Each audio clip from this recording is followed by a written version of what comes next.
네. push. No dia em que descobri que algo havia arrancado uma laje de granito de 0,5 tonelada de seu leito de terra antiga e a arremessado 12 metros ravina abaixo, meu primeiro instinto foi tentar achar uma explicação lógica. Um tremor localizado, talvez. Invasores com um guincho e tempo de sobra. Qualquer coisa, menos a verdade que as velhas estradas madeireiras e as trilhas de caça esquecidas nestas montanhas sussurravam há séculos. Meu nome é Liam O'Connell e por 9 anos fui biólogo da vida selvagem para o Departamento de Pesca e Vida Selvagem de Washington. Meus dias eram passados rastreando manadas de alces, investigando a degradação de habitats e compilando relatórios exaustivos que eram arquivados em algum arquivo do governo, provavelmente para nunca mais serem vistos. O trabalho era perfeito para minha mente metódica e minha preferência profunda pela companhia silenciosa da floresta, em vez das manobras burocráticas do escritório principal em Wenatchee. Eu segui essa carreira precisamente porque ela me mantinha em campo, longe das complexidades da sociedade humana, imerso nos ciclos previsíveis e reconfortantes do mundo natural. Essa previsibilidade foi estilhaçada no final do verão de 1998, nas profundezas da remota região selvagem da Okanogan-Wenatchee National Forest, quando me deparei com uma realidade que me forçaria a desmontar e reconstruir toda a minha compreensão da natureza que dediquei minha vida a estudar. Amanhã começou com a rotina de sempre. Dirigi minha caminhonete do estado pela Highway 97, entrando em estradas de serviço florestal cada vez mais precárias, até chegar ao início da trilha de Ironwood, perto do rio Entiat. Minha tarefa era clara: investigar uma série de relatos detalhando danos ambientais incomuns na área do Whisperwind Canyon, especificamente árvores arrancadas e terra violentamente revirada que caçadores locais vinham reportando nos últimos 2 meses. A região era conhecida por suas lendas, ruídos inexplicáveis, equipamentos desaparecidos e comportamento estranho da vida selvagem. Mas isso não era nada de novo para uma área selvagem tão isolada. A vastidão da natureza muitas vezes prega peças na mente, fazendo as pessoas se sentirem vulneráveis e propensas ao exagero.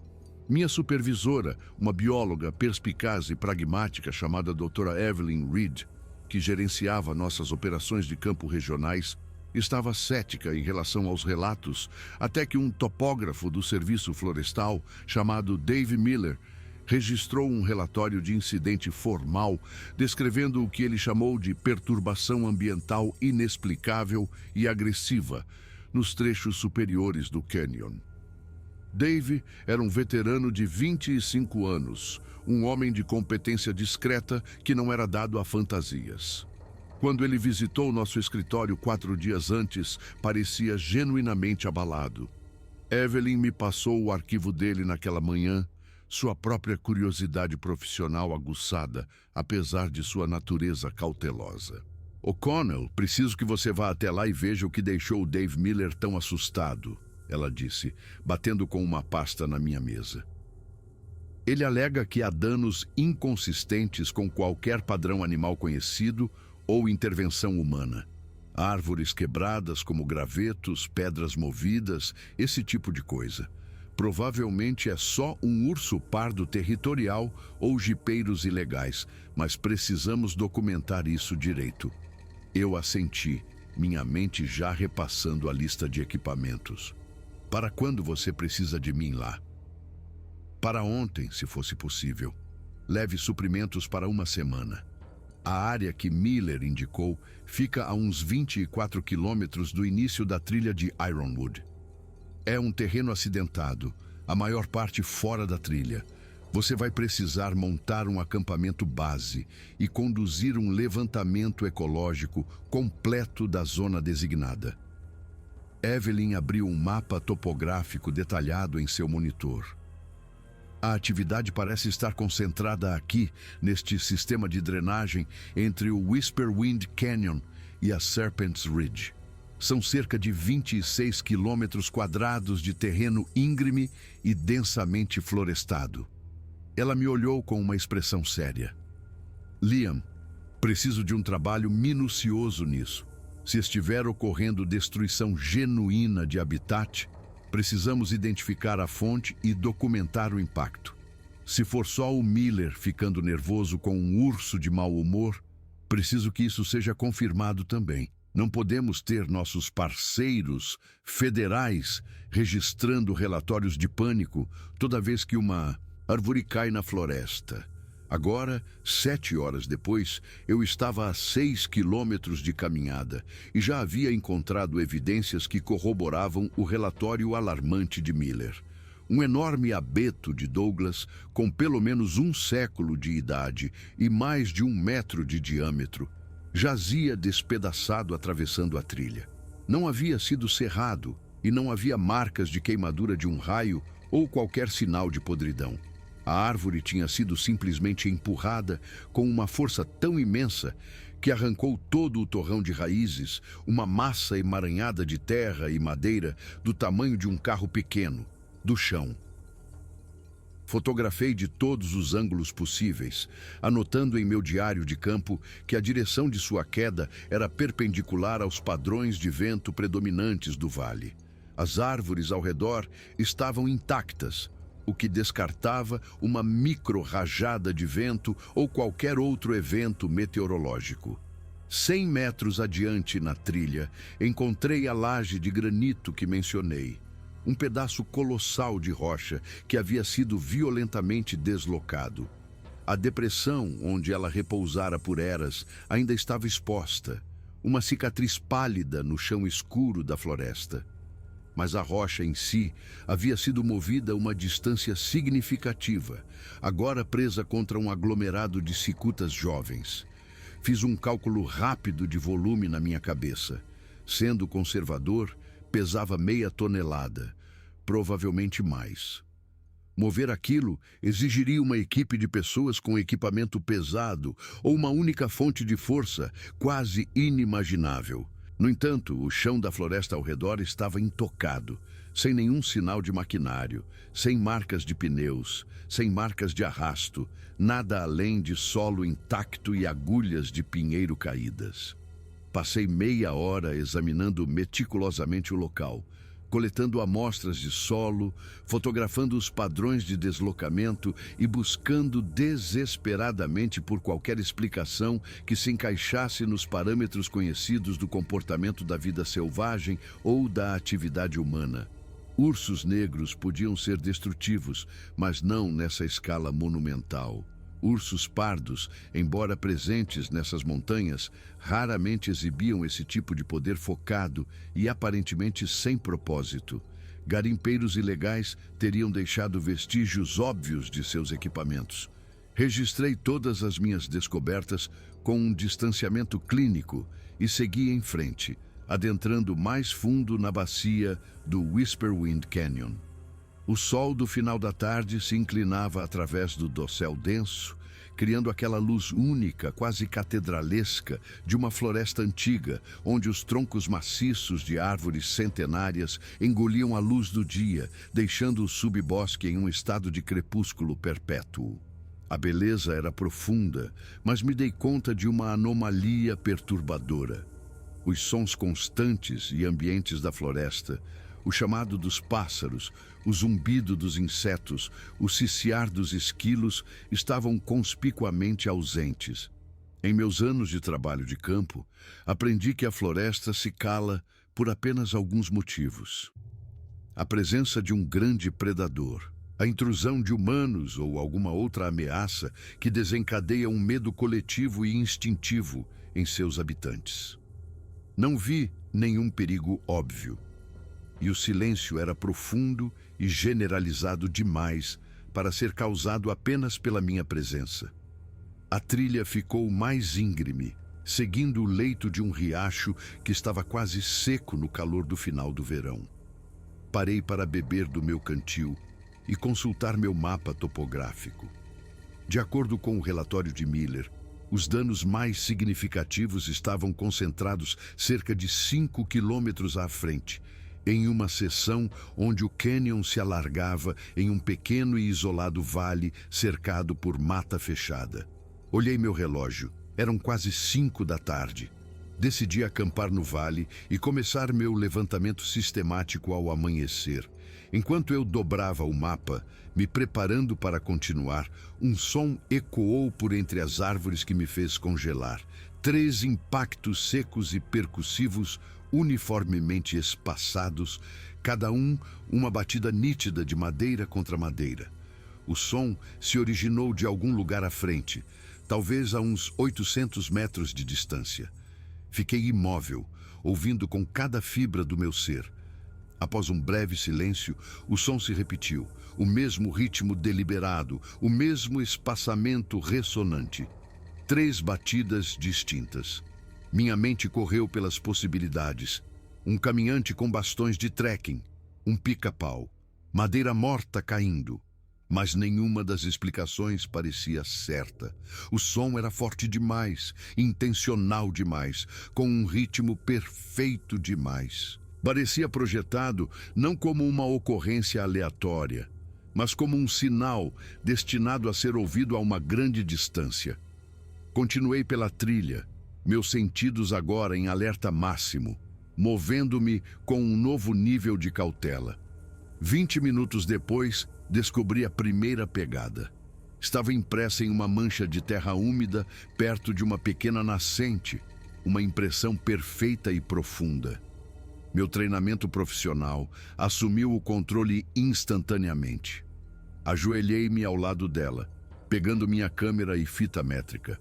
A pegada era imensa, pouco mais de 17 polegadas de comprimento e 8 de largura na parte mais larga do pé, com 5 impressões de dedos claramente definidas. A morfologia era humanoide, mas as proporções estavam todas erradas. O pé era largo demais, o arco quase plano.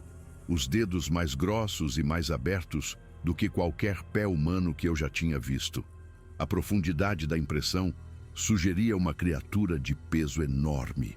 Tirei medidas do deslocamento do solo, fazendo um cálculo aproximado, com base na densidade e umidade do solo. O que quer que tivesse feito essa pegada pesava entre 600 e 900 libras. Fotografei-a obsessivamente, colocando minha própria bota tamanho 12 ao lado para escala. E então comecei a seguir o rastro de pegadas que se afastava da nascente. Havia 5 impressões claras no total, cada uma espaçada a cerca de 1,5 metro, indicando um passo constante. As pegadas levavam para o noroeste, subindo um barranco íngreme e coberto de musgo e entrando em um matagal denso, onde o solo era firme demais para reter uma impressão clara. Sentei-me nos calcanhares, a câmera pesando na minha mão, forçando-me a pensar logicamente. A pegada era um fato físico, mensurável e real. Não podia ser uma farsa, não aqui, a 24 quilômetros da estrada mais próxima, em um terreno que via apenas um punhado de visitantes por ano. Mas o que poderia tê-la feito? Meu treinamento exigia que eu documentasse e relatasse, não que especulasse. No entanto, as implicações eram impressionantes e inevitáveis. Esta pegada não pertencia a nenhum animal norte-americano conhecido. Era grande demais para um humano, com o formato errado para um urso e totalmente impossível para qualquer outra criatura oficialmente documentada nessas montanhas. Eu ainda estava agachado perto da pegada, passando pelas fotos no pequeno visor da minha câmera, quando uma voz falou atrás de mim. "Você faria bem em voltar agora." Virei-me de um salto, minha mão indo reflexivamente para o spray de urso no meu quadril. Um homem idoso estava na trilha a cerca de 6 metros de distância. Ele parecia ser de descendência tribal local, talvez em seus 70 e poucos anos, com um rosto tão curtido quanto as montanhas ao redor e longos cabelos grisalhos trançados nas costas. Ele estava vestido com roupas práticas, calças de lona gastas, uma camisa de flanela e um colete de couro com vários bolsos, e se apoiava em um cajado, retorcido, feito de uma única peça de madeira polida. Apesar da idade, sua postura era ereta e ele se movia com uma certeza silenciosa que falava de uma vida inteira caminhando por essas terras. Sou Liam O'Connell, do Departamento de Pesca e Vida Selvagem de Washington, eu disse, meu alarme inicial dando lugar a uma curiosidade cautelosa. Eu não o tinha ouvido se aproximar, o que era profundamente perturbador. Estou conduzindo um levantamento ecológico nesta área. Eu sei quem você é e sei por que foi enviado aqui, disse o velho. Sua voz era profunda e ressonante, com uma cadência que sugeria que o inglês não era sua língua nativa. Meu nome é Samuel Blackwood. Meu povo vive à sombra dessas montanhas desde antes dos primeiros mapas serem desenhados. Fiz um aceno de cabeça respeitoso. Peço desculpas se estou invadindo terras tribais. Meus mapas indicam que esta é uma floresta nacional, mas sei que essas fronteiras podem ser controversas. Seus mapas mostram linhas feitas por homens em escritórios que nunca sentiram o açoite do vento desta montanha, disse Samuel aproximando-se. Eles não mostram as fronteiras reais, aquelas que são respeitadas, aquelas que mantiveram uma paz frágil por gerações. Apesar do meu ceticismo científico arraigado, havia uma autoridade em sua voz que era impossível de ignorar. A que fronteiras você está se referindo? Samuel gesticulou para o nordeste com seu cajado, daquela crista alta até a grande cicatriz de incêndio perto de Serpents Creek, a um território que pertence a outros.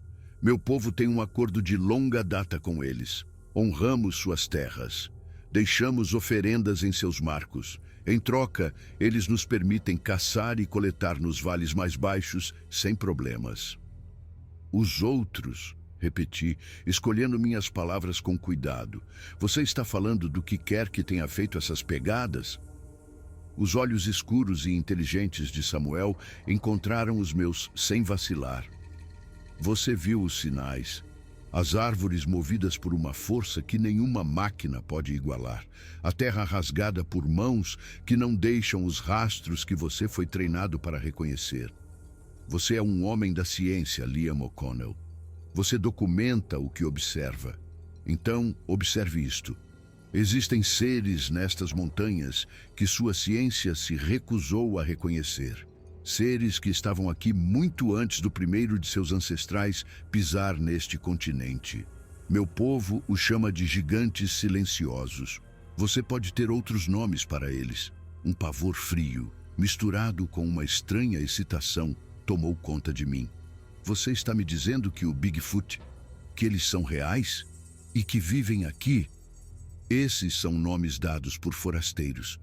A verdade é muito mais complexa do que as histórias que vocês contam ao redor de suas fogueiras. Samuel gesticulou em direção à evidência de destruição que eu estava documentando.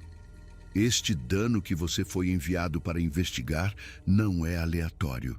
É uma demarcação de território.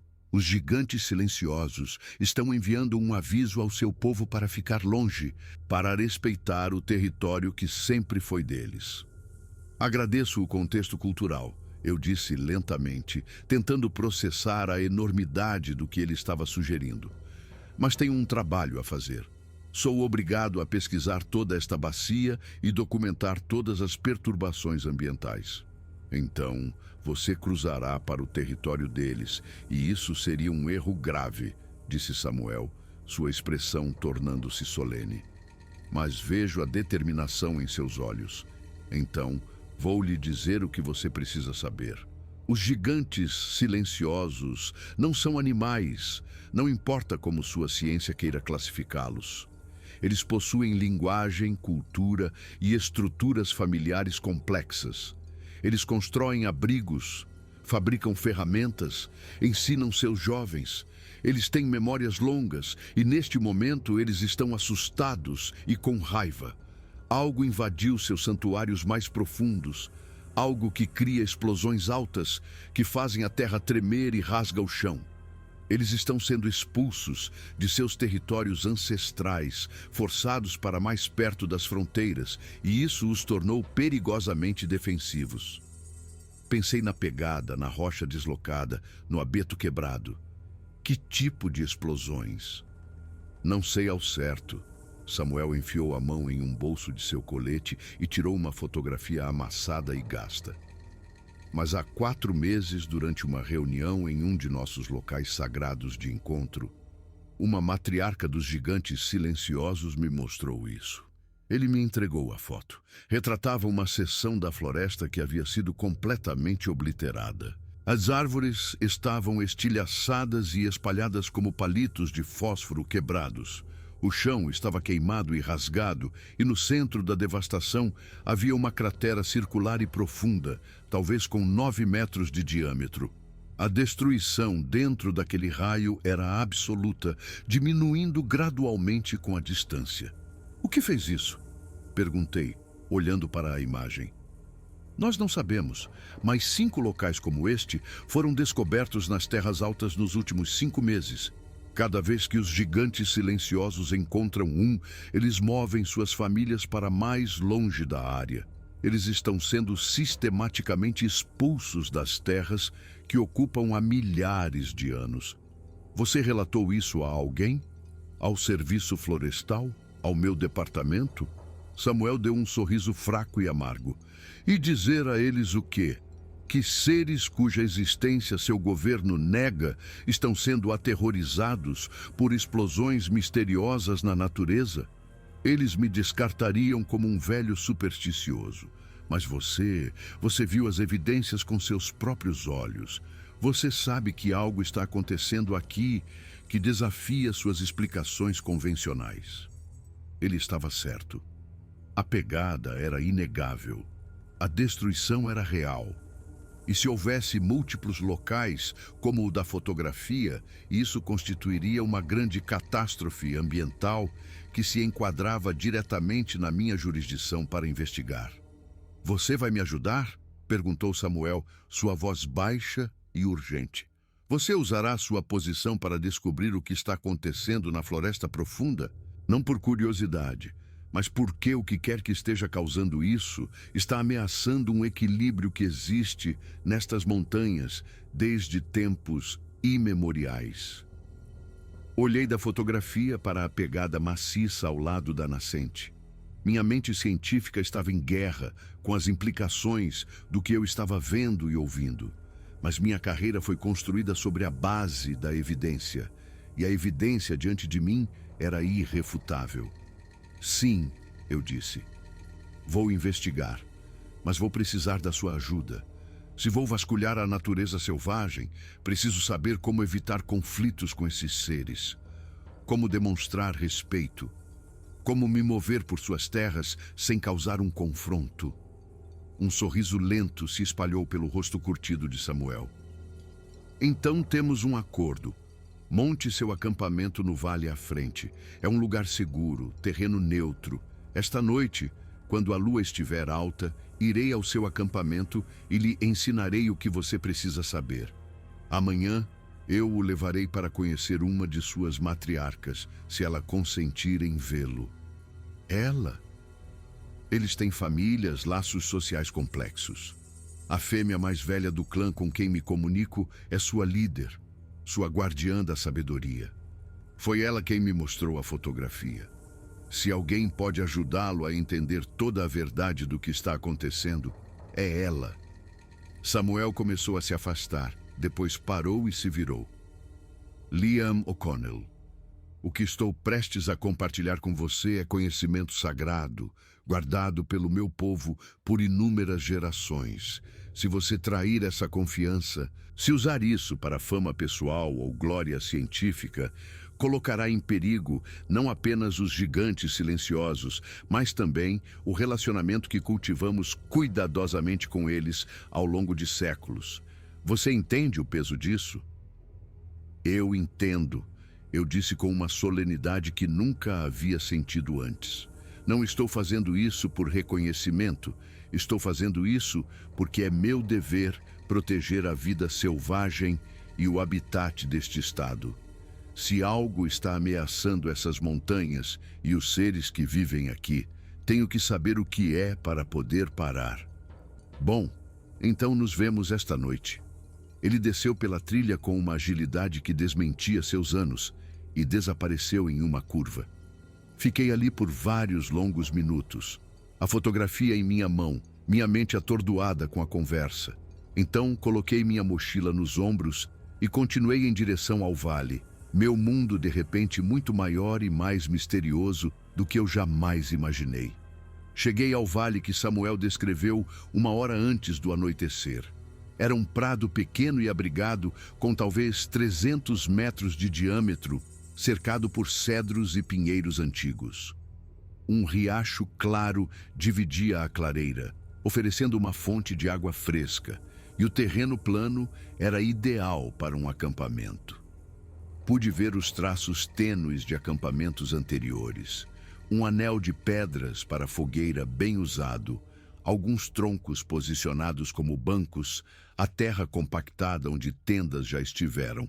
Montei meu acampamento com a eficiência prática de anos em campo. Meu pequeno fogareiro foi colocado sobre uma pedra chata perto do anel da fogueira. Minhas garrafas de água foram reabastecidas no riacho e tratadas com pastilhas de iodo. Meu saco de dormir foi desenrolado dentro da barraca. O recipiente à prova de ursos contendo minha comida foi guardado a 100 metros de distância, contra o vento. Tudo foi feito conforme o manual. Os protocolos familiares, um pequeno conforto diante dos eventos extraordinários do dia. Enquanto eu trabalhava, a sensação de estar sendo observado era palpável. Várias vezes parei o que estava fazendo e examinei a densa linha de árvores que cercava o prado. Mas não vi nada além das sombras que se aprofundavam à medida que o sol se punha atrás dos picos ocidentais. A floresta permanecia perturbadoramente silenciosa, a mesma quietude profunda que eu havia notado na trilha. Não havia cantos de pássaros ao entardecer, nem o farfalhar de pequenas criaturas no subbosque. Havia apenas o murmúrio suave do vento nos pinheiros e o borbulhar gentil do riacho. Esquentei água para o meu jantar, um estrogonofe de carne liofilizado que era tão sem gosto quanto nutritivo. Enquanto comia, revisei minhas anotações de campo, documentando tudo o que havia encontrado. O abeto arrancado, a rocha deslocada, as pegadas e meu encontro com Samuel Blackwood. Mantive um tom factual e clínico, deixando as observações falarem por si mesmas sem me aventurar em especulações. Os administradores em Wenatchee poderiam tirar suas próprias conclusões quando finalmente lessem meu relatório. Samuel chegou assim que a escuridão total envolveu o vale. Desta vez, ouvi sua aproximação, o som deliberado de suas botas no chão da floresta. Ele emergiu das sombras carregando um pequeno embrulho de pele de veado e o mesmo cajado polido. Eu tinha uma pequena fogueira acesa no anel de pedras e ele se acomodou em um dos bancos de tronco, aceitando com gratidão a caneca de café quente que lhe ofereci. Obrigado por voltar, eu disse sentando-me à sua frente. Estive tentando processar tudo o que você me disse, sobre os gigantes silenciosos, as fronteiras, as explosões. Preciso entender mais. Samuel bebeu seu café lentamente, o vapor iluminado pela luz do fogo. O que estou prestes a te ensinar foi passado pela minha família por mais gerações do que posso contar. Meu bisavô ensinou meu avô ensinou meu pai me ensinou, e agora eu ensino a você, porque a situação exige. Ele pousou a caneca e desenrolou o embrulho de pele de veado, revelando um mapa desenhado à mão em couro curtido. Isso mostra os territórios como nosso povo os entende. As linhas vermelhas são as fronteiras que eles nos pediram para honrar. Os círculos verdes marcam seus locais de encontro tradicionais, onde eles constroem abrigos temporários em diferentes estações. As marcas azuis são os locais de encontro que estabelecemos, terreno neutro onde deixamos oferendas e às vezes nos comunicamos. Aproximei-me, examinando o mapa à luz bruxuleante da fogueira.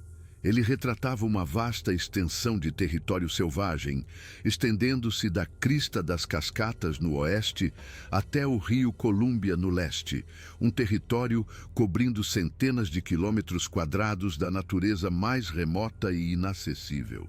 Quantos deles existem? Perguntei. Nesta região, talvez 40 ou 50 indivíduos, talvez mais nos lugares onde nunca nos aventuramos. O clã com o qual estou em contato é uma unidade familiar de 12, liderada pela matriarca de quem lhe falei.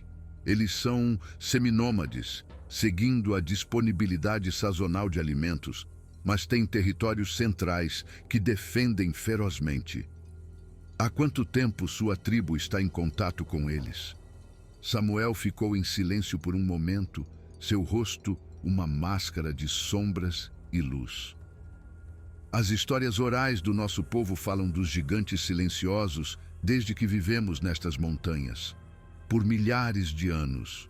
Mas o contato e a comunicação diretos e regulares, isso começou na época do meu bisavô, no final dos anos 1800.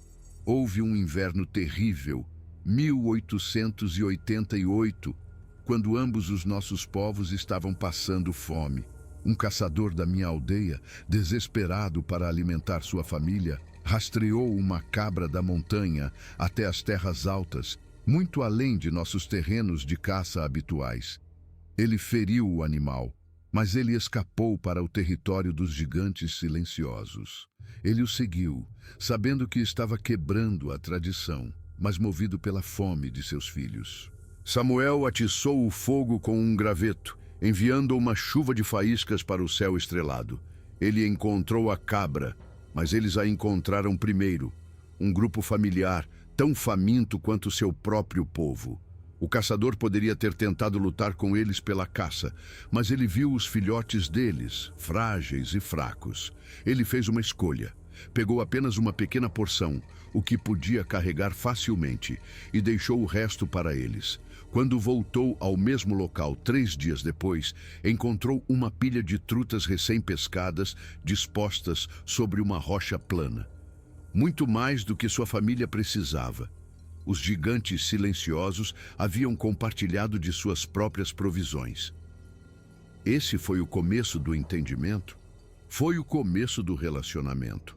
Ao longo das décadas, ele se aprofundou. Aprendemos a interpretar seus sinais, as pedras empilhadas que usam para marcar fronteiras, as batidas na madeira que usam para comunicação a longa distância.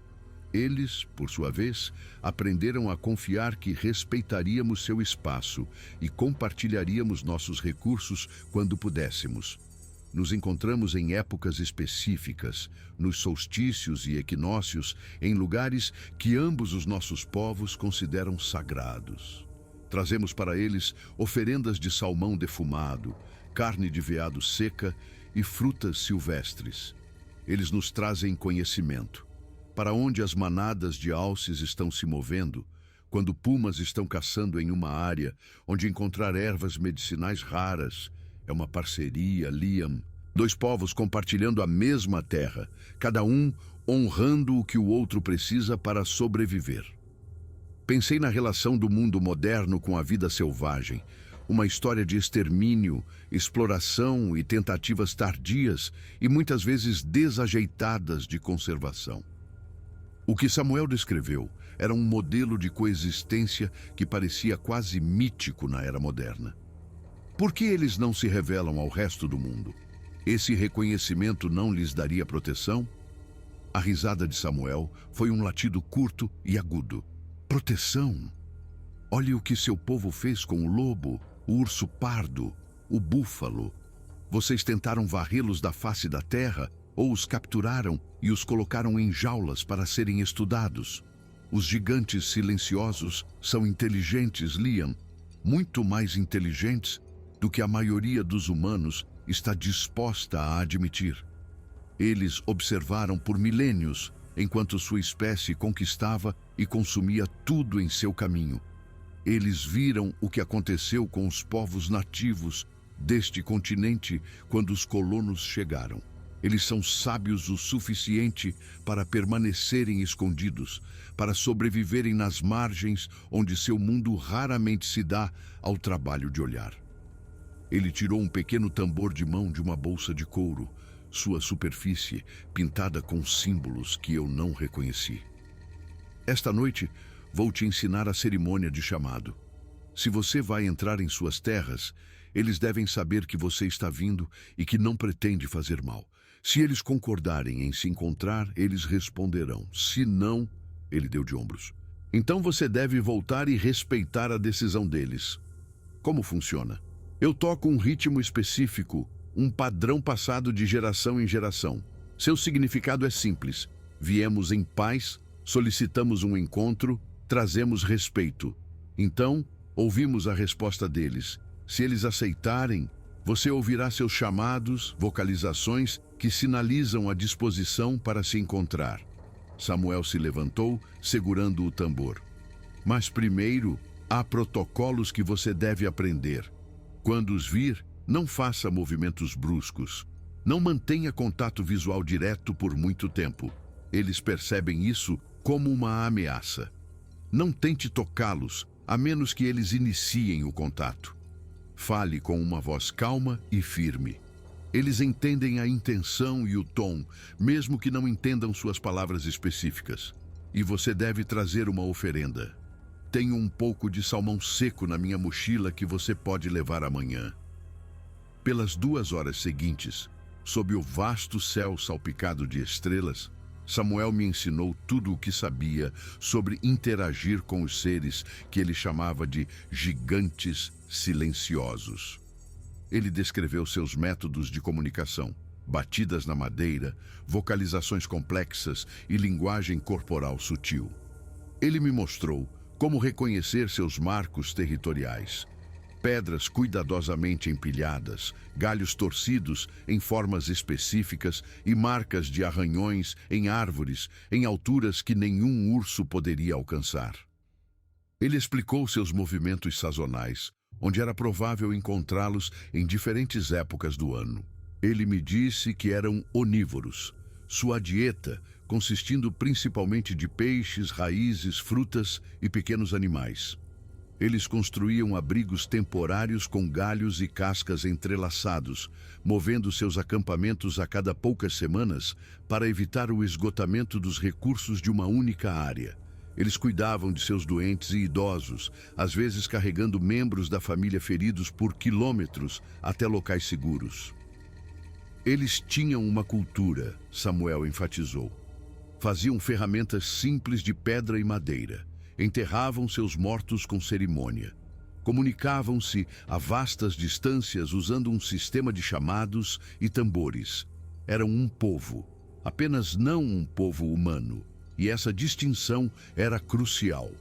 Por volta da meia-noite, Samuel começou a cerimônia de chamado. Ele bateu no tambor com um ritmo constante e hipnótico que ecoou pela floresta silenciosa. Após vários minutos, ele começou a cantar em sua língua nativa, as palavras ininteligíveis para mim, mas carregando uma melodia assombrosa e antiga que parecia ser uma parte intrínseca da própria paisagem. O canto continuou por talvez 10 minutos. Então Samuel parou e esperamos no silêncio profundo. Por um longo e tenso momento, não houve nada. Então, de algum lugar profundo na floresta ao norte, veio uma resposta. Não era o uivo agressivo do folclore, mas algo muito mais sutil e complexo.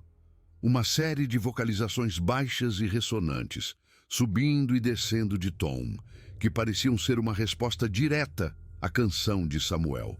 Os chamados duraram cerca de 30 segundos, depois se dissiparam no silêncio. Samuel sorriu, uma profunda satisfação gravada em seu rosto curtido. Eles aceitam. Nos encontraremos ao amanhecer no marco da fronteira nordeste. Descanse um pouco, Liam O'Connell. Amanhã você verá coisas que mudarão para sempre sua compreensão deste mundo.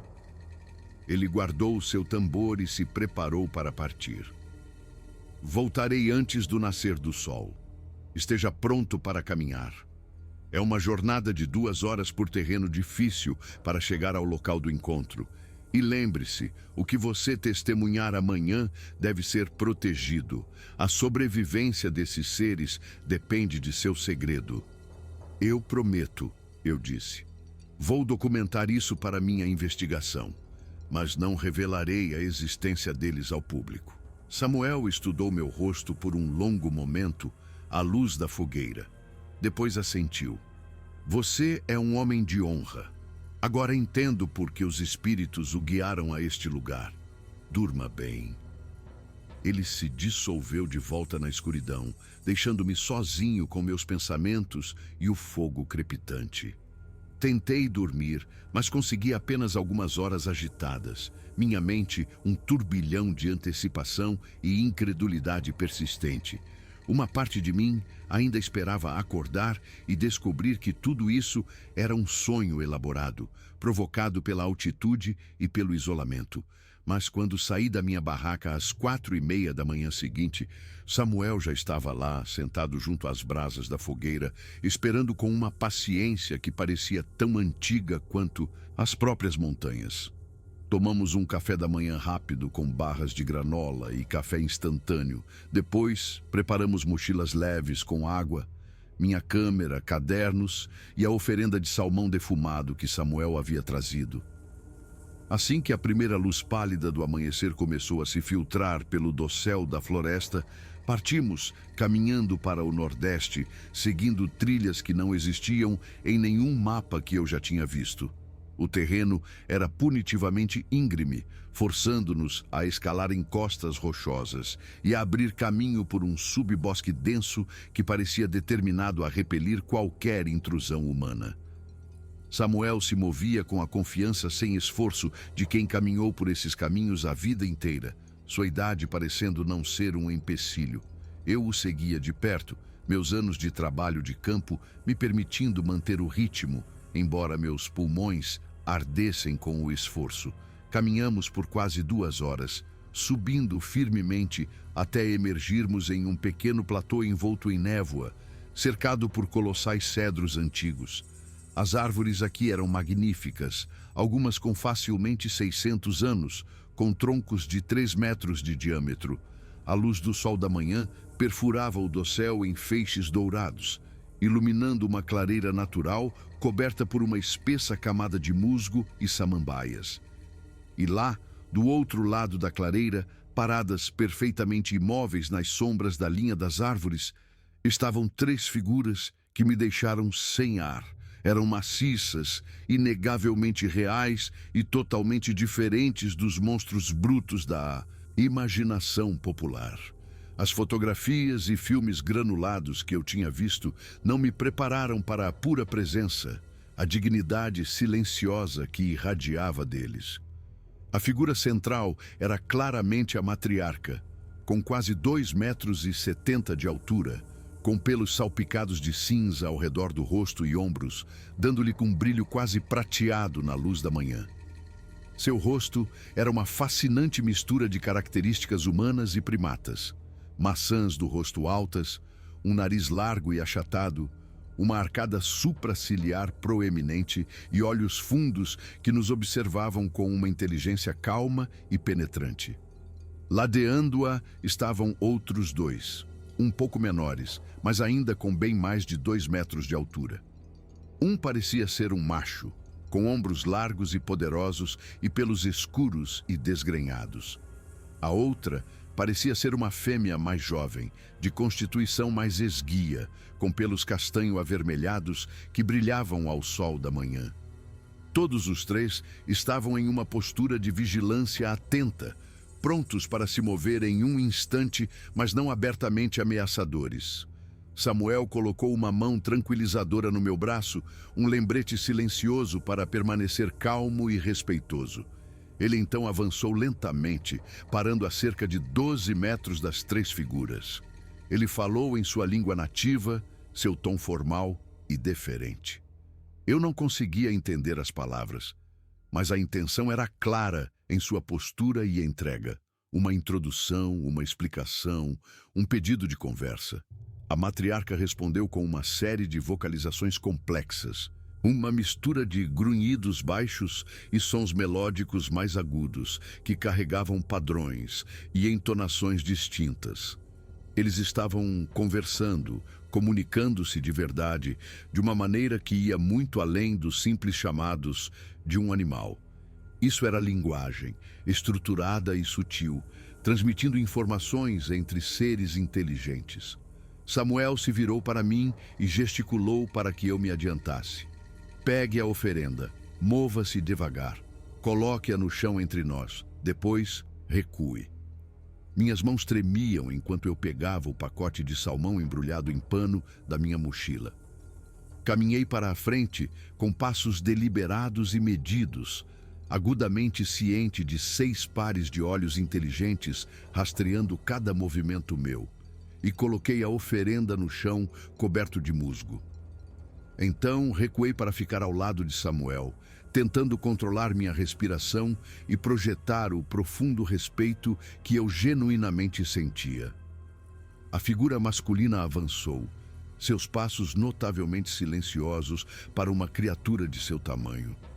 Ele se agachou e percebi com um sobressalto que, mesmo agachado, ele era tão alto quanto eu. Uma mão enorme, com dedos que deviam ter 25 centímetros de comprimento, estendeu-se e pegou o pacote. Ele o levou ao rosto, inalou seu cheiro profundamente e, em seguida, emitiu um som suave de grunhido que interpretei como um sinal de aprovação. Ele voltou para a matriarca e entregou-lhe a oferenda. Ela a examinou por um momento, depois olhou diretamente para mim. Nossos olhos se encontraram, e naquele instante entendi completamente o aviso de Samuel sobre encará-la. Seu olhar não era o de um animal. Era intenso, analítico e profundamente inteligente, e enviou um arrepio de reconhecimento pela minha espinha. Aquilo não era um espécime a ser estudado. Aquilo era uma pessoa, em todo o sentido significativo da palavra, apenas não uma pessoa humana. Ela tomou uma decisão. Com um gesto sutil que era uma ordem inconfundível para segui-la, ela se virou e caminhou para dentro da floresta. Os outros 2 a seguiram, e Samuel e eu os acompanhamos, mantendo uma distância respeitosa de cerca de 9 metros. Caminhamos por mais de 1 hora, adentrando uma floresta primeva que poucos, se é que algum, humanos já haviam visto. Os seres à nossa frente se moviam com uma graça fluida e praticada, navegando por obstáculos que nós tínhamos que lutar para contornar. Eles conheciam aquele terreno com uma intimidade nascida de milênios de existência. Cada árvore, cada pedra, cada caminho oculto uma parte de sua memória coletiva. Eventualmente, descemos para um cânion de lados íngremes, onde um riacho poderoso caía em cascata sobre lajes de granito. E lá, escavada na rocha sólida da parede do cânion, vi uma cena de devastação que correspondia à fotografia que Samuel me mostrara, mas era infinitamente mais chocante pessoalmente. A cratera era imensa, com pelo menos 15 metros de diâmetro, escavada na rocha sólida. A floresta circundante estava aniquilada, árvores quebradas na base, o solo despojado de toda a vegetação e um campo de detritos de terra e pedra estilhaçadas se estendendo por 30 metros em todas as direções. Mas o que me fez parar abruptamente foram os destroços que restavam no centro da cratera, metal retorcido, cabos grossos e algum tipo de carcaça mecânica com placas de aviso ainda parcialmente legíveis. Aproximei-me, meus instintos profissionais assumindo o controle do meu choque. Era tecnologia humana e eu a reconheci. Era equipamento de teste sísmico, do tipo usado para levantamentos geológicos por corporações de mineração e empresas de exploração de energia para mapear recursos subterrâneos. Eu tinha visto equipamentos semelhantes durante meu trabalho de campo na graduação, nas Montanhas Rochosas, embora nunca as consequências de uma detonação dessa magnitude.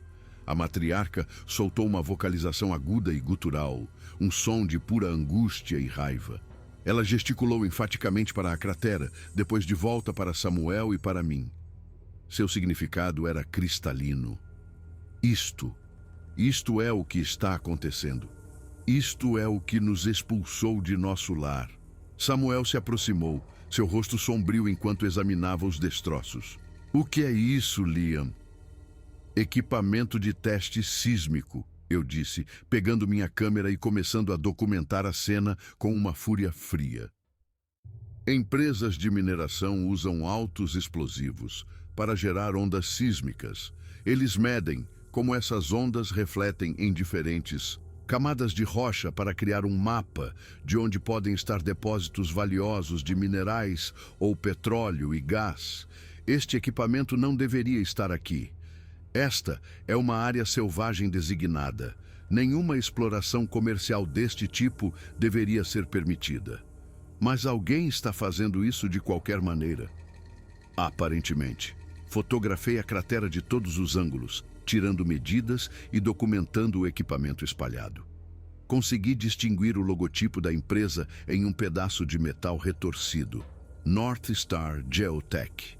Não reconheci o nome, mas isso significava pouco. Havia dezenas de empresas de exploração como essa, operando nos estados do Oeste, algumas legítimas, muitas operando em áreas cinzentas legais e éticas. A matriarca vocalizou novamente, desta vez com mais urgência. Ela nos chamou para segui-la e nos levou a mais 2 locais de destruição nas horas seguintes. Cada um exibia o mesmo padrão horrível: danos por explosão, equipamento espalhado e a completa obliteração do ecossistema imediato. No terceiro local, a matriarca fez algo extraordinário. Ela pegou um longo galho carbonizado e começou a desenhar em uma mancha de solo arenoso ao lado do riacho. Suas imagens eram simples, mas devastadoramente claras. Ela desenhou círculos para representar as explosões. Ela desenhou figuras de palito para representar seu povo. Então, ela desenhou figuras de palito menores, os jovens, com cuidado e ternura óbvios, antes de desenhar uma linha nítida através deles. Mortos. Ela olhou para mim e em seus olhos profundos e antigos viu uma emoção que nunca esperei ver em um rosto não humano. Uma dor profunda e esmagadora. Ela estava me mostrando que essas explosões tinham matado membros de sua família, provavelmente os jovens e vulneráveis, crianças em qualquer sentido significativo da palavra. Minha garganta se apertou com uma onda inesperada de emoção. Ajoelhei-me ao lado de seu desenho e peguei meu próprio caderno. Usando esboços simples, tentei explicar para que servia o equipamento, como as explosões eram criadas, que eram causadas por humanos.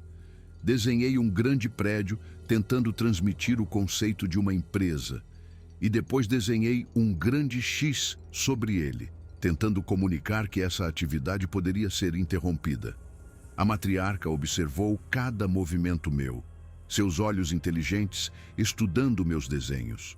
Quando terminei, ela emitiu um som longo e lúgubre e acrescentou mais ao seu próprio desenho. Ela esboçou figuras se afastando dos círculos de explosão, fugindo para novos territórios. Ela estava nos mostrando o custo total e terrível dessas invasões. Morte, deslocamento e a destruição das terras ancestrais que seu povo habitava por inúmeras gerações. Temos que parar com isso, eu disse a Samuel, minha voz embargada de raiva. Isso é atividade ilegal em terras federais. A North Star Geotech não tem autorização para esse tipo de trabalho em uma área selvagem protegida. Esta é a minha jurisdição. Eu posso denunciar isso. Posso fazer com que seja interrompido. Você tem esse poder. O Departamento de Pesca e Vida Selvagem compartilha jurisdição com o Serviço Florestal em questões de proteção ambiental. Se eu conseguir documentar a atividade comercial causando este nível de destruição de habitat e deslocamento de espécies, posso entrar com um pedido de ação de emergência. Posso envolver o escritório regional, talvez até a EPA. A North Star teria suas operações suspensas imediatamente enquanto uma investigação é conduzida. Mas você não pode mencioná-los, disse Samuel com urgência, gesticulando em direção aos 3 seres que observavam nossa troca com intensidade silenciosa. Se o seu governo souber que eles existem... Eu não vou, interrompi. O dano ambiental por si só é justificativa mais do que suficiente. Destruição de um ecossistema de floresta antiga, o risco de contaminação por resíduos de explosivos, a interrupção de corredores críticos da vida selvagem, o impacto potencial em espécies ameaçadas como a coruja pintada. Posso montar um caso para uma suspensão imediata, com base puramente na devastação ecológica, sem nunca mencionar a verdadeira razão pela qual estamos tão preocupados. Levantei-me e me dirigi diretamente à matriarca, esperando que, de alguma forma, ela entendesse minha intenção, se não minhas palavras. Eu vou parar com isso. Chega de explosões. Eu prometo a você. Chega de explosões. A matriarca me estudou por um longo e silencioso momento. Então ela fez algo que quase me fez cair de joelhos. Ela estendeu uma mão enorme e coriácea e tocou meu rosto gentilmente, sua palma áspera repousando em minha bochecha por um segundo fugaz. Foi um gesto de confiança, de esperança e de um apelo desesperado, tudo em um só. Por favor, nos ajude. Por favor, proteja nosso lar. Voltamos para a clareira do encontro em silêncio e os 3 seres desapareceram de volta na floresta tão silenciosamente quanto apareceram. Samuel e eu ficamos lá por um longo tempo, o peso do que havíamos testemunhado se assentando sobre nós.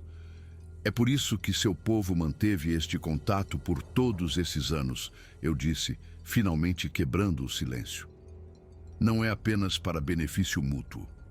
É porque alguém precisa ficar entre o mundo deles e o nosso quando o nosso mundo ameaça destruí-los. Alguém tem que ser a ponte. Somos os guardiões de um segredo, disse Samuel simplesmente. Mas também somos os guardiões de um relacionamento. Quando seu mundo invade o deles, fazemos o que podemos para intervir, para proteger. Mas nem sempre podemos fazer isso sozinhos. É por isso que te trouxe aqui.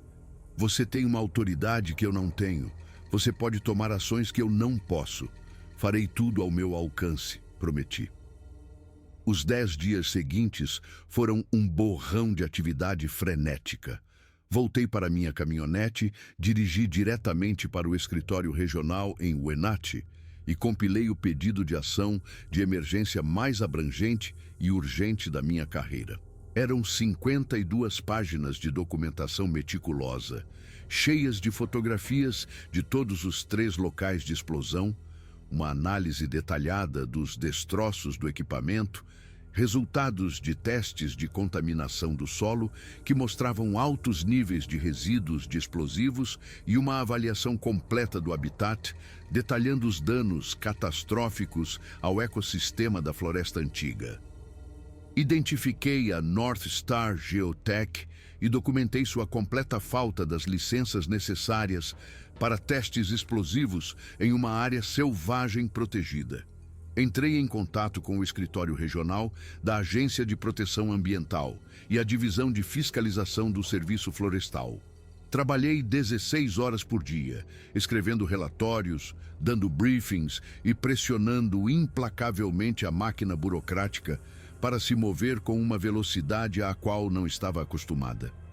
A Dra. Reed ficou inicialmente surpresa com minha intensidade até ver as evidências fotográficas. Então, ela se tornou minha aliada mais fervorosa, usando sua rede de contatos dentro do Escritório Estadual de Proteção Ambiental para acelerar a investigação. 2 semanas após meu encontro com a matriarca, agentes federais invadiram o escritório de campo da North Star Geotech em uma pequena cidade perto da fronteira com o Canadá. Eles descobriram registros de testes sísmicos não autorizados que cobriam mais de 60 milhas quadradas de área selvagem protegida. A empresa estava conduzindo um levantamento mineral clandestino, procurando por depósitos potenciais de ouro e elementos de terras raras, usando licenças forjadas e declarações de impacto ambiental fraudulentas. As operações da North Star foram imediata e indefinidamente suspensas. A empresa acabou enfrentando mais de 5 milhões de dólares em multas, acusações criminais contra 2 de seus principais executivos por crimes ambientais e a revogação permanente de sua licença para operar em quaisquer terras federais nos Estados Unidos. Mas, o mais importante, as explosões pararam. Os gigantes silenciosos podiam retornar aos seus territórios ancestrais em paz. Samuel me ligou 3 semanas após a operação para me informar que havia se encontrado com a matriarca em um de seus locais de encontro tradicionais. Ela havia transmitido sua profunda gratidão e deixado um presente para mim em um local que Samuel descreveu. Naquele fim de semana, caminhei até o local. Um pequeno afloramento rochoso com vista para o Whisperwind Canyon, e encontrei uma figura de madeira esculpida, com cerca de 25 centímetros de altura, representando um humano e uma figura alta e peluda lado a lado, com as mãos dadas. Era simples, mas inconfundivelmente intencional, um símbolo poderoso de parceria e proteção mútua. Mantive aquela escultura na minha mesa pelo resto da minha carreira no Departamento de Pesca e Vida Selvagem. Quando meus colegas perguntavam sobre ela, eu lhes dizia que era um presente de um ancião tribal com quem trabalhei em um projeto de preservação da natureza. Isso era a verdade, até onde ia. O que eu nunca lhes contei foi o que ela realmente representava. Uma promessa cumprida, uma confiança sagrada, honrada, e o conhecimento de que na natureza mais profunda e remota, nos lugares onde árvores antigas ainda se erguiam e os humanos raramente pisavam, compartilhávamos esta terra com seres que escolheram o silêncio e o segredo como sua estratégia de sobrevivência definitiva. Nos anos que se seguiram, Samuel e eu mantivemos contato regular. Ele me ligava ocasionalmente com relatos de atividades incomuns na região selvagem, luzes estranhas no céu, veículos não autorizados em estradas madeireiras desativadas, acampamentos suspeitos. Eu investigava através dos canais oficiais, sempre encontrando uma razão legítima para intervir sem nunca revelar minha verdadeira fonte de informação. Às vezes, eu não encontrava nada. Outras vezes, descobria locais de cultivo ilegal de maconha, operações de caça furtiva ou acampamentos de pesquisa científica não autorizados. Cada vez, eu os fechava usando os canais legais apropriados, mantendo assim a zona de proteção que permitia aos gigantes silenciosos viverem suas vidas sem perturbações. Os marcos de fronteira no Whisperwind Canyon permaneceram e eu me certifiquei de que toda a área fosse reclassificada como um habitat sensível com acesso altamente restrito. Realizei levantamentos anuais da área, documentando a lenta recuperação dos locais de explosão, observando como a vegetação nativa gradualmente recuperava a terra marcada e o solo quebrado. A floresta, com tempo e proteção, começou a se curar. Em meus levantamentos solo, quando sabia que estava em seu território, às vezes deixava oferendas nos marcos de pedra, salmão defumado ou carne de veado seca, um pequeno reconhecimento dos seres que eu sabia que estavam me observando das sombras. As oferendas sempre desapareciam quando eu voltava, às vezes substituídas por pequenos presentes deles. Pedras de formato incomum, pedaços de casca de árvore primorosamente tecidos e, uma vez, um fóssil perfeitamente preservado que devia ter milhões de anos. Em setembro de 2001, Samuel me convidou para participar de uma cerimônia de equinócio, um dos encontros tradicionais entre seu povo e os gigantes silenciosos. foi realizada em um prado de alta montanha que era acessível apenas por uma caminhada exaustiva de 7 horas. Quando cheguei ao pôr do sol, encontrei cerca de 30 membros da família estendida de Samuel reunidos ao redor de uma grande fogueira. À medida que a escuridão caía, eles começaram a tocar tambores e a cantar. E da floresta escura que cercava o prado, os gigantes silenciosos emergiram. Contei 11 indivíduos, a matriarca que eu havia conhecido antes, o macho e a fêmea mais jovem que estavam com ela e outros 8, incluindo 2 jovens que ficavam perto do que eu presumi serem seus pais. Eles não se aproximaram diretamente do fogo, mas permaneceram na borda da clareira, suas formas maciças, visíveis à luz bruxuleante da fogueira, balançando suavemente ao ritmo dos tambores. A cerimônia durou horas. Membros da tribo colocaram oferendas de comida e produtos tecidos ao redor do perímetro do prado. Os gigantes silenciosos responderam com seus próprios presentes. Cestos tecidos de casca de cedro e cheios de plantas medicinais raras, pedras que pareciam possuir propriedades energéticas incomuns e conhecimento sobre o estado da floresta que foi transmitido através da tradução de Samuel de suas complexas vocalizações.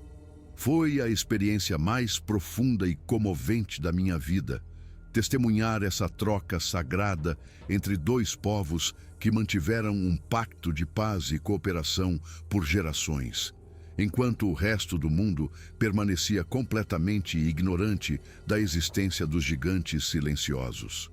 Quando a cerimônia se aproximava do fim e os seres começaram a se dissolver de volta na floresta, a jovem mais nova fez algo inesperado. Ela se aproximou corajosamente do fogo, chegando mais perto do que qualquer um dos outros e olhou diretamente para mim. Ela não devia ter mais de 1,5 metros de altura, coberta de pelos castanho avermelhados, com olhos grandes e inteligentes que não continham nenhum traço de medo. Ela me estudou por um longo momento. Depois emitiu um som suave que soou notavelmente como uma risada e correu de volta para sua família. Samuel sorriu para minha expressão de espanto. Ela está mostrando sua aceitação. Você foi aprovado pelos jovens. Essa é a maior honra. Significa que você é totalmente confiável. Senti lágrimas em minhas bochechas e não me envergonhei. Isso era maior que a ciência, maior que minha carreira, maior que qualquer conquista pessoal. Tratava-se de fazer parte de algo antigo e essencial, a continuação de um relacionamento sagrado que protegia seres que não podiam se proteger em um mundo que certamente os destruiria se soubesse que existiam. Minha carreira no Departamento de Pesca e Vida Selvagem continuou por mais 15 anos. Eventualmente, tornei-me biólogo sênior de vida selvagem, gerenciando programas de proteção de habitat para toda a região da Cascade do Norte. Publiquei vários artigos sobre a preservação de corredores de vida selvagem, ecossistemas de florestas antigas e estratégias de conservação para espécies sensíveis. Nenhum desses artigos jamais mencionou a verdadeira razão pela qual eu era tão ferozmente apaixonado por proteger as áreas selvagens mais remotas e inacessíveis. Em 2012, recebi uma grande promoção que exigiria que eu me mudasse para a Olímpia e trabalhasse principalmente na administração. Recusei sem pensar 2 vezes, escolhendo permanecer em campo, nas montanhas, onde poderia continuar o trabalho que realmente importava. A doutora Reed achou que eu era louco por recusar o avanço, mas respeitou minha decisão. Samuel Blackwood faleceu em 2008 pacificamente durante o sono, aos 87 anos. Antes de morrer, ele me apresentou a sua neta, uma jovem brilhante chamada Sarah, que estava sendo treinada no conhecimento tradicional de seu povo, incluindo os protocolos para se comunicar com os gigantes silenciosos. A responsabilidade estava sendo passada para uma nova geração, como havia sido por séculos. Aposentei-me do Departamento de Pesca e Vida Selvagem em 2016, aos 60 anos, um pouco antes do que havia planejado. Mas décadas de trabalho de campo duro finalmente cobraram seu preço no meu corpo. Comprei uma pequena e isolada cabana perto do rio Entiat, perto o suficiente das montanhas que se tornaram a característica definidora da minha vida. Na minha aposentadoria, tornei-me um consultor informal para grupos ambientais que lutam para proteger as florestas antigas da exploração madeireira e do desenvolvimento. Nunca expliquei precisamente por que eu era tão inflexível em preservar certas áreas, mas minha experiência e paixão inabalável me tornaram um defensor eficaz. Em noites quentes de verão, às vezes caminho até o Prado Alto, onde participei daquela cerimônia de equinócio tantos anos atrás. Nem sempre os vejo, mas sei que eles ainda estão lá. Às vezes, ouço o estalo ressonante de batidas na madeira ecoando pelos vales profundos, sua antiga linguagem de distância e território. Às vezes, encontro evidências de sua passagem. Uma pegada maciça em uma mancha de lama na trilha, galhos torcidos em seus símbolos únicos. Uma pequena e cuidadosamente construída pilha de pedras. Uma vez, encontrei um presente deixado na varanda da minha cabana. Uma caixa de cedro lindamente esculpida, contendo vários cristais de quartzo impecáveis e um punhado do que parecia ser farinha de pinhão moída à mão. Mantenho essa caixa na minha lareira, ao lado da figura esculpida de todos aqueles anos atrás. Eles são os símbolos gêmeos do segredo que guardei por mais de 2 décadas, o conhecimento de que a humanidade compartilha este planeta com seres de profunda inteligência e cultura profunda que escolheram a invisibilidade como sua estratégia de sobrevivência. Alguns mistérios, aprendi, não foram feitos para serem resolvidos ou expostos. Eles foram feitos para serem protegidos, honrados e autorizados a permanecer nas sombras onde prosperaram por milênios. Meu encontro no verão de 1998 mudou fundamentalmente minha compreensão da vida selvagem, da natureza e do nosso lugar no mundo natural. Ensinou-me que existem formas de inteligência e consciência que existem além dos limites estreitos do reconhecimento humano e que, às vezes, o maior ato de descoberta científica não é revelar uma verdade ao mundo, mas tornar-se um guardião dessa verdade, protegendo-a para que seres que escolheram o silêncio possam continuar a existir em paz. Os gigantes silenciosos são reais. Eles se encontram com o povo de Samuel há gerações, não apenas por curiosidade, mas por um profundo e duradouro senso de necessidade e respeito mútuos. 2 povos aprendendo a compartilhar as mesmas montanhas, cada um protegendo o outro de ameaças que nenhum poderia enfrentar sozinho.